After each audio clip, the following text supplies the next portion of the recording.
To Love a Dragon. Chapter 5. Time passed and Park's mind began to stir. His head ached as did his body. Water dripped on his forehead as his eyes moved behind their lids. A groan escaped his throat as he moved his hand to his forehead to cradle his splitting headache. He tried to think and remember what happened. The last memories he had of the day were of Lillian, and then Andre. And then he struggled to remember. Park rolled to one side. Immediately his shoulder erupted in flame of pain. Park winced and moved his hand to his shoulder. The memory of the arrow knocking him off his feet came flooding back. He pieced the headache together with his unconsciousness. No doubt he was abruptly introduced to a rock. Park felt the wound and realized the shaft of the arrow had been broken off. The head of the arrow was still in him. Park looked around himself. The smell was putrid and the air was damp. He knew he was no doubt in a holding cell, but had no idea which one. He took to his feet and walked slowly to the cell door. He looked through the small opening of the door and darted his eyes around. Only a few guards. None of them he knew well. Park sat on the floor, dizzying from his head wound. It was at that point a thought came to his mind. Lillian! He gasped. He had almost forgotten and cursed himself for doing so. What had happened to her? Was she dead? Park could only sit and wait until someone came. He slammed his fist against the door. A tear escaped his eye. He was trapped in this place, without any way of knowing what had happened. Certainly a hell he never would want it to be in. Guards! A voice spoke from outside. You are to man posts outside and in the towers. I will take charge of the prisoners. Andre! Park whispered. He gritted his teeth at the thought of him. A shadow cut off the torch light coming into the cell. Park dropped to the floor and appeared to still be out. Andre appeared inside. Sleep tight, blasphemer. I will have your head mounted next to your bitches by sunrise. Andre walked away from the door and out of sight. Park opened his eyes cautiously and looked to the door. He got up and looked outside. The guards left, leaving Park unguarded. Park examined the lock on the door. It was able to be unlocked from the inside and the out. Very stupid design flaw, but Park was not about to curse that right now. He looked around his cell for something, anything that he might be able to free himself with. He was frantic in looking around his cell. Nothing. Nothing whatsoever. Park kicked a rat scurrying about in anger. He hit the wall and his shoulder flared up again. He winced and put his hand to his shoulder again. That's when he realized. His eyes widened and closed again. He had something he could use already. The arrow still embedded in his shoulder was made from steel. All in the kingdom were. The dragons proved to take a stronger metal in fighting them. Park raised his hand up and grabbed hold of the broken shaft. He took a deep breath and cleared his mind. This would hurt, and he had no wine to take the pain away. All he could do was take his thoughts somewhere else. Park took some cloth from his shirt, balled it up, and stuck it in his mouth. Park knew one thing he could escape his mind to.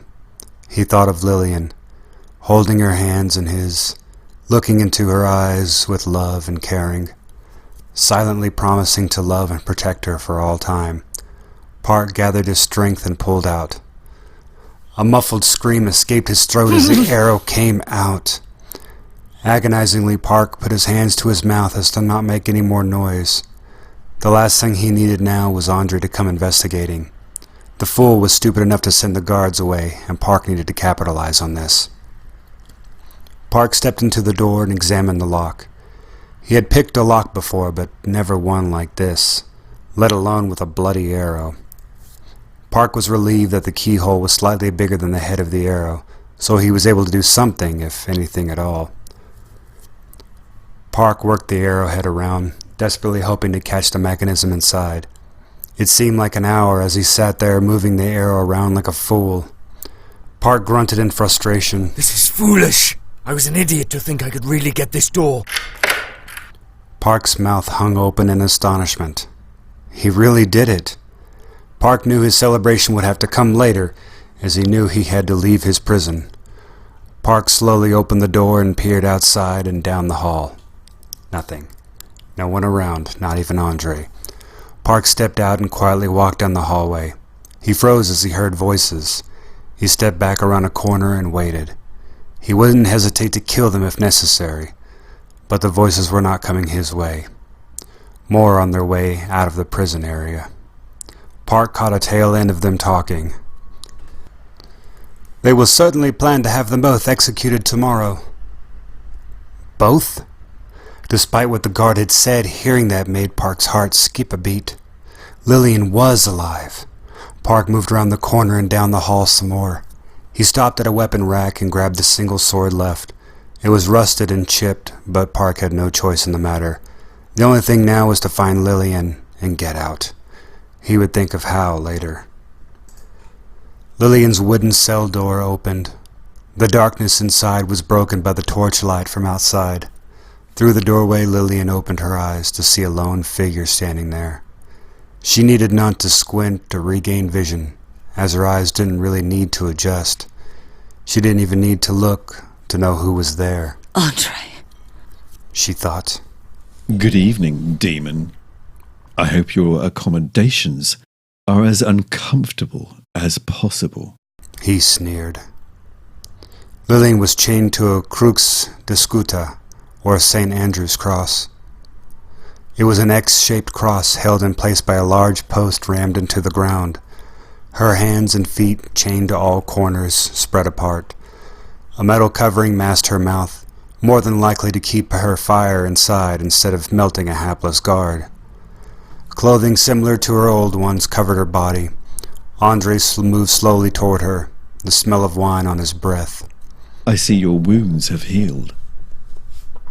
You dragons are amazing creatures. So amazing that you can even tempt our bravest men. Lillian remained silent. She would not give him the satisfaction of answering him. Andre stood in front of her, gazing evilly upon her body. Since I found out Park was sneaking out and tending to his uncle, I knew he was going out for a romp in the hay with a whore. I just never knew it would be a creature like you. One so vile, yet so pretty. Lillian gave out a muffled growl, jerking her head forward in front of Andre's face. Andre stood motionless, only smiling at the dragoness. Lillian glared at him. Oh, and don't try to break free from your chains, whore. These are made from the strongest steel in the kingdom. Our blacksmiths made these specifically for your kind. You have nowhere to go now. You know something? He continued. I sat and wondered what made Park so mad over you. Why he would betray his own kind over the spawn of the devil himself. But now I can see clearly what made him lust over you. Andre ran his hand over Lillian's neck and down to her breasts. He squeezed them hard in his hands. Lillian clenched her teeth and turned away from the disgusting man. Normally she could have just killed any man or dragon who would have tried to have his way with her. But not now. Not this time. She was powerless to keep him from taking her if he wanted, and she feared that is what he would do. She shut her eyes and thought of Park. Tears came down again as she thought of her human lying dead in the place that was more special to her than anywhere else now. Andre saw the tears come down and smiled. He brought his mouth to the top of her chest and licked up to her neck. Come now, dragon. Don't cry. I can make you feel just as good as he did. Maybe better. He jeered. Andre stood back and unstrapped his breastplate, letting it fall to the ground. He grabbed his crotch and rubbed it through his clothing, causing his bulge to get bigger. You are going to love this, bitch. Andre moved back to her, rubbing her womanhood with his hand. He felt her twist and contort, trying to get away. Andre kneeled down and sniffed her. He liked the stink she gave off and began to lick her through her leather panties. A muffled scream came from Lillian as she struggled to get away from him. It was no use. She wasn't going anywhere. Andre picked himself up. He reached down and let his pants fall to the floor. He brought himself next to her ear. Are you ready, dragon? I'll try my best to make it hurt, he said as he licked her cheek. Andre! A voice shot out from behind. Angrily, Andre turned his head slightly. What is it? I'm bit... Andre's eyes widened as spittle fell from his mouth. He looked down to see a sword sticking from his chest. He yelled in pain. Lillian's eyes widened to see the sword sticking through, barely missing her. The sword shot back out of his back and air sucked through the hole in Andre's chest. Andre grabbed his chest where the wound was and turned. The light flooded in from outside. He couldn't make out who was there. A yell and another slice of the sword came from the unknown attacker. Only this time the steel severed Andre's penis. Andre screamed in agony as his tiny member rolled away in the dust of the cell. Andre fell to his knees in excruciating pain. Blood poured from his wounds. Knowing he was soon to die, he looked up at the figure walking toward him. No words were said by either. Andre stared up in shock at the lone figure. One last slash, and Andre slumped to the ground, his head rolling to the wall. Lillian stared in astonishment at this figure. He walked toward her with a sense of urgency and tore off the covering to her mouth. Park! She cried. Park kissed her passionately, as he had so many times before. He broke the kiss. I told you I would always find a way to be with you. Hurriedly, Park ran to Andre's body and searched for a key. He panicked until he finally found it around his neck, now missing a head. Park unlocked the dragoness's bonds and pulled off the chains. As soon as she was free, the two embraced. They hugged each other tightly, having thought the other was dead, not ever wanting to let go. But they had to. They had to escape, or they would both surely die tonight. Park and Lillian ran up the stairs out of the prison. They ducked behind a few barrels and looked out to the courtyard. Soldiers were amassing and forming into ranks. This was not good. From the looks of it, they were getting ready to assault. Going out the front was impossible without a diversion. Not knowing what to do next, Park and Lillian ran to the tower next to the prison and went inside. The tower was connected to the main hall and the king's chambers. They followed the stairs upward, looking for anything they could to draw attention away from the gate, but found nothing. Finally, the stairs ended, coming to a rest at a door. Park stopped and turned to Lillian. This is the Royal Alchemist's chambers. Perhaps we can find something in here. He spoke. Park opened the door and looked inside. Potions and chemicals of all kinds lined the wall and tables. Small flames boiled liquids in all colors and experiments. Park moved inside with Lillian following close behind. Lillian's nose wrinkled at the smell of the chemicals. Her heightened sense was bombarded by the rush of potions and powders. Behind them, the door opened, and a small cloaked man made his way inside. He was clutching books and a rolled-up parchment. As he set them down, he looked up and gasped at the two. Wasting no time, Lillian dove to him and grabbed his throat. Do not make a sound, or else you will die. Understand? The alchemist looked down at the dragon as he was pinned to the wall. A small and frightened "Yes," escaped his mouth. Park rushed over and locked the door. Lillian, hold him there, he commanded. Park grabbed a handful of powder sitting in barrels and brought it to the alchemist. Park shot the alchemist an inquisitive look and demanded to know what the powder was. The alchemist looked down to Park. "It is a combination of black powder and sulfur," the alchemist replied. "Please be careful with it. One spark and it will explode."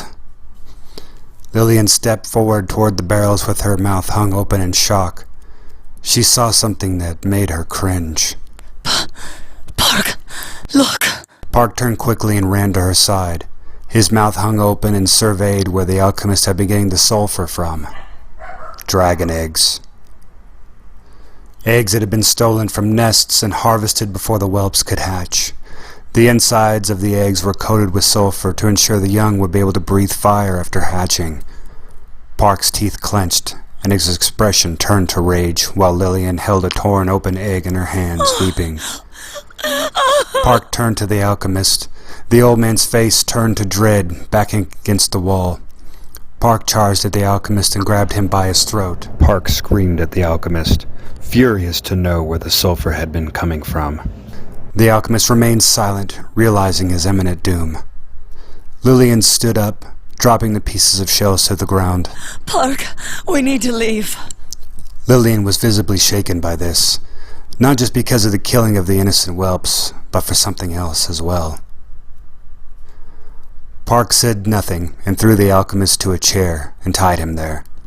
Lillian piled the barrels of black powder and sulfur around the alchemist and took a bag of powder, making a line of it from the barrels to the door.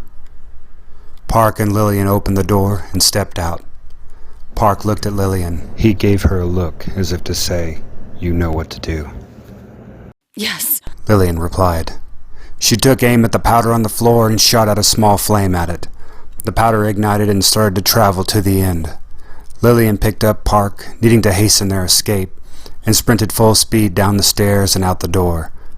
Back in the room, the alchemist watched in horror as the spark traveled around the line of black power. He closed his eyes one last time, preparing himself for the blast. Lillian and Park ran out the door, looking for any cover they could find. They could only run now. The blast was deafening. The explosion from the tower rocked the castle, sending a shock wave knocking down most of the soldiers in the courtyard. The main hall crumbled from the shock wave, and most certainly the king's chambers inside. But Lillian and Park were not spared from this either. The blast threw them forward, tumbling along the ground and into a wall. Lillian groaned as she picked herself up, holding her head, dizzy from the blast. She scanned the area and saw Park, pushing himself up from the ground. She ran to him, hoping he had escaped injury. Park, are you all right? She asked, helping him up. Park slumped into her arms. Park! She screamed. Park looked down to his abdomen, seeing a jagged piece of metal sticking out. He screamed in pain. Park, hold on, my love. I'm getting you out of here. She picked him up, cradling him in her arms. Lillian ran to the edge of the courtyard. Soldiers were running about as fire engulfed most parts of the castle. Most were still on the ground as chaos ensued. Lillian ran to the gate, now down. Knowing she couldn't have any time for stealth, she ran to the gate and out the castle. She could not go through the outer town as people everywhere were running to the castle, so she looked to the lake to the west of the castle and ran to it. Lillian leapt into the water and swam on her back to the other side. Lillian swam through the lake, carrying Park to the other side. Off in the distance, the castle burned as more of the alchemist's devices and powders exploded. Lillian walked up to the shore and laid Park down, looking at him. Park, no! She pleaded, seeing his skin become pale and his breath shorten. Lillian. Park whispered. I'm here, my love. Lillian replied. Tears streamed down her face as she held his hands close to her. She couldn't lose him. Not now, not ever. Park, you must stay with me. I can't lose you. Lillian held his head up. Park looked into her eyes.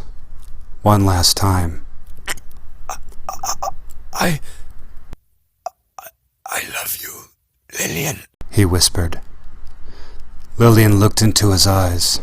Park, there's something I wanted to tell you before all this happened. Something amazing has happened. She beamed, teary-eyed. Lillian took Park's hand and held it flat against her belly. Park looked to her and smiled, already knowing. I'm carrying an egg. Yours and mine. You can't go, Park. I need you here. Please. She sobbed. With one last push of his strength, Park raised his hand to Lillian's face. She shut her eyes and buried her cheek into his palm. She looked into his eyes one more time. Park smiled, and his eyes shut. His head turned to the side, and his arm fell to the ground. Lillian wept at the sight of her fallen love. She laid her head on his unmoving chest and cried out for him, but he would answer no more. Park was gone, and Lillian was alone. The light from the moon shone down on the sad scene. Their love, a thing of beauty, had ultimately been destroyed. The only being in this world that she would truly love was gone from her. She had always been strong in her life, but there was no amount of strength that could stop this. Lillian scooped up Park and started her walk into the forest. Not knowing where to go or what to do, she left, and she would leave everything behind now.